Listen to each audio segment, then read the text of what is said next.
What is neither terrible nor great, but perfectly average?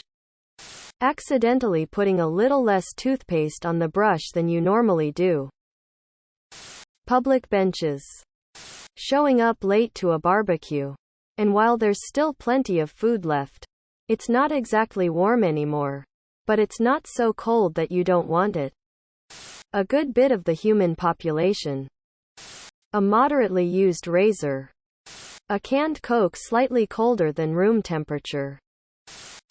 What's your most conservative opinion? As a Latino American, I do not particularly like the term Latinx. It's not something I've ever heard used in my largely Hispanic community at home, but heard all the time from non-Hispanic people at college. I understand that the intention is inclusivity, so I do not get angry and will use the term if others are using it, but the nature of our gendered language has nothing to do with identity. It's culture. And for non-Hispanics to correct me on my use of gendered nouns is not something I particularly enjoy, and I'm not sure how to express my feelings beyond that. Asterisk sorts by controversial. Some kinks deserve to be shamed. I have no idea where everyone in this thread sits on the political spectrum, but it's cool to feel a sense of unity in these convos. It would be interesting to ask conservative types what their most liberal opinion is. I suspect we all have more in common than we think. I'm saying this as a teacher. There are 100% cases where kids can't be helped and need to be removed from the educational system.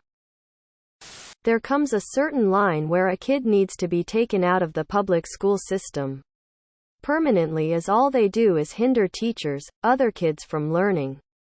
I don't have any answers or solutions of how that could get implemented.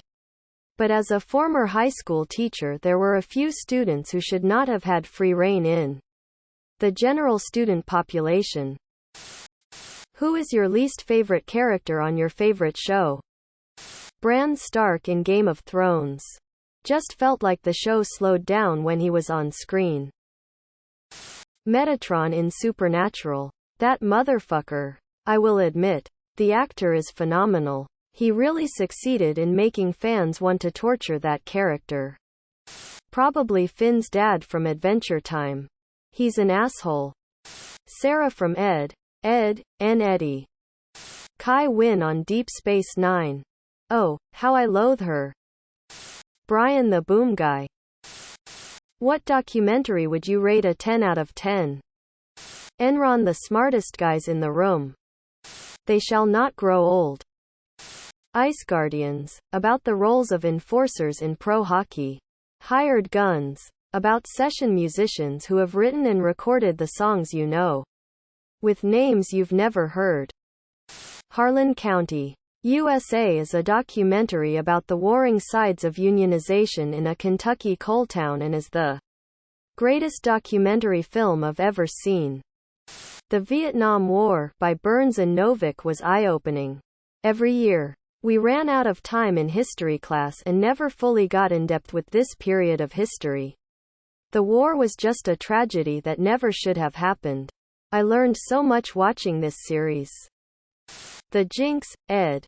Typo. Yes, in 2 words. What can nobody on earth look cool doing?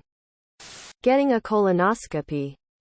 Recovering after saliva sinks into your throat and makes you choke and #X2OOB. Cough. Trying to pick something up that's blowing away in the wind.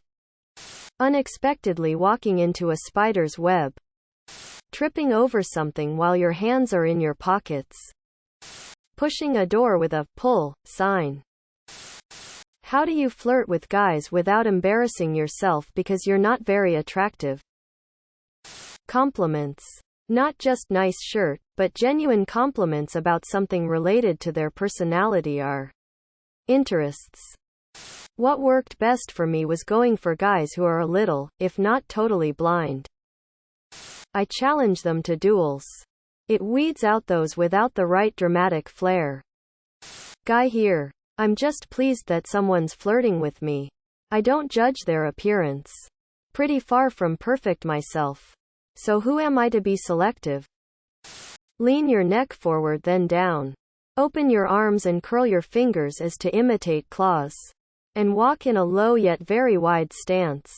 Good way to assert your dominance. Bonus points if you open your mouth as wide as humanly possible and growl. Most guys are brain dead and don't realize a girl is flirting with them. What sound could immediately make your heart drop? Dripping water where there really shouldn't be water. During bouts of anxiety and when things are not going great at work. The sound of a new email. When I'm driving by myself at night and I hear a noise in the backseat. It's always something I put there that I forgot about. But damn does it scare me. The dreaded, hey, we need to talk. My dog starting to barf at 3:30 a.m. Police sirens while I'm driving. Subscribe, my brothers.